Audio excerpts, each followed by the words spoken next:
Hello everyone, I am from Lakhani tech institute and last class में हमने count if का formulas detail में समझा था कि हम काउंट इफ़ कब यूज़ करते हैं। एंड मैंने आपको बताया था कि हम अपनी नेक्स्ट क्लास में काउंट इफ़्स का फॉर्मूला यूज़ करने वाले हैं। तो अब मैं आपको यह बता दूं काउंट इफ़्स का फॉर्मूला और काउंट इफ़ का फॉर्मूला हम कब यूज़ करते हैं। मैंने आपको पहले भी बताया था जब सिंगल कंडीशन होती है, मतलब हमारे पास ज़्यादा कंडीशंस गिवन नहीं होती हैं, तो हम काउंट इफ़ का फॉर्मूला यूज़ करते हैं। लाइक अब मेरे पास यहाँ पे कितनी कंडीशंस है, 2 कंडीशंस है, या अगर आपके पास इससे ज़्यादा कंडीशंस होंगी तो ये मैंने आपको जो समझाने के लिए 2 कंडीशंस यहाँ पर रखी हैं, एक मैरिड और एक सिंगल। लेकिन अगर आपके पास बहुत ज़्यादा कंडीशंस होंगी तो आपको कोई चीज़ अगर उसमें से काउंट करनी है तो आप काउंट इफ़्स का फॉर्मूला यूज़ करेंगे। अब मुझे यहाँ पर इस डेटा से क्या टेक आउट करना है, क्या काउंट करना है कि मैरिड पीपल कितने हैं, प्रोफेशनल में सिंगल कितने हैं, मैनेजमेंट में मैरिड कितने हैं और सिंगल कितने हैं, मैनुअल में मैरिड कितने हैं और सिंगल कितने हैं, ये सब मुझे काउंट करना है। अब मेरे पास कंडीशंस 2 हैं, एक मैरिड है और एक सिंगल है, तो इसके लिए मैं काउंट इफ़्स का फॉर्मूला यूज़ करूँगी। अब जब मैं यहाँ पे प्रैक्टिकली करूँगी तो आपको ये बहुत अच्छे से समझ आ जाएगा। तो यहाँ पे मैं काउंट इफ़्स का फॉर्मूला यूज़ करके देख लेती हूँ, is equals to count ifs. अब यहाँ मेरे पास सेकंड में आ गया काउंट इफ़्स, इसे मैं यहाँ पे ओपन कर लेती हूँ। तो यहाँ पे मुझे बता रहे हैं कि क्राइटेरिया रेंज 1 देनी है। क्राइटेरिया मतलब यहाँ पे डिफरेंट कंडीशंस मुझे देनी है। यहाँ पे मुझे आर्गुमेंट्स ज़्यादा शो हो रहे हैं, तो इसके लिए मैं सबसे पहले क्या करूँगी, मुझे सबसे पहले क्या टेक आउट करना है, प्रोफेशनल के मेरिट को। तो मैं यहाँ से अपना ये वाला कॉलम पूरा सेलेक्ट कर लूँगी, प्रोफेशनल वाला ऑक्यूपेशन का मैंने यहाँ से सेलेक्ट किया। और सबसे पहले ज़रूरी बात यह है कि अब हम यहाँ पे देख लेते हैं इसे आप किस तरह से करेंगे। अब मैं आपको सिंपली फर्स्ट वाली का ही करके दिखा देती हूँ। और यहाँ पे हमने प्रोफेशनल सेलेक्ट कर लिया है, कॉमा में सेकंड क्राइटेरिया देना है। सेकंड क्राइटेरिया क्या है हमारे पास, मैरिड पीपल या नहीं मैरिटल स्टेटस। मैंने यहाँ से इसे किया देन कॉमा, और हमारे पास क्या है मैरिड। इसको मैंने करके इसका आंसर तो निकाल लिया। अब जब मैं इसको सिंपली ड्रैग करूँगी तो हमें ये देखना है कि इसका आंसर आता है या नहीं। तो इसका आंसर नहीं आया है। क्यों नहीं आया है, क्योंकि आप देख सकते हैं कि हमारा C2 है, देन हमारे पास H3।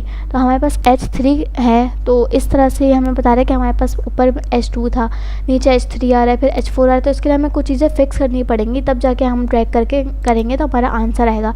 तो यहाँ से मैं इसे डिलीट कर देती हूँ और मैं आपको बताऊँगी कि हम चीज़ों को फिक्स किस तरह से कर सकते हैं। अब मैं यहाँ पे इसके फॉर्मूले पे आ जाती हूँ। तो सबसे पहले मुझे क्या फ़िक्स करना है, ये हमारी ये जो रेंज थी ऑक्यूपेशन वाला कॉलम था, मुझे इसको फिक्स करना है। तो मैं F4 प्रेस कर दूँ कीबोर्ड से। देन हमारे पास ये H2 क्या है, हमारा क्राइटेरिया।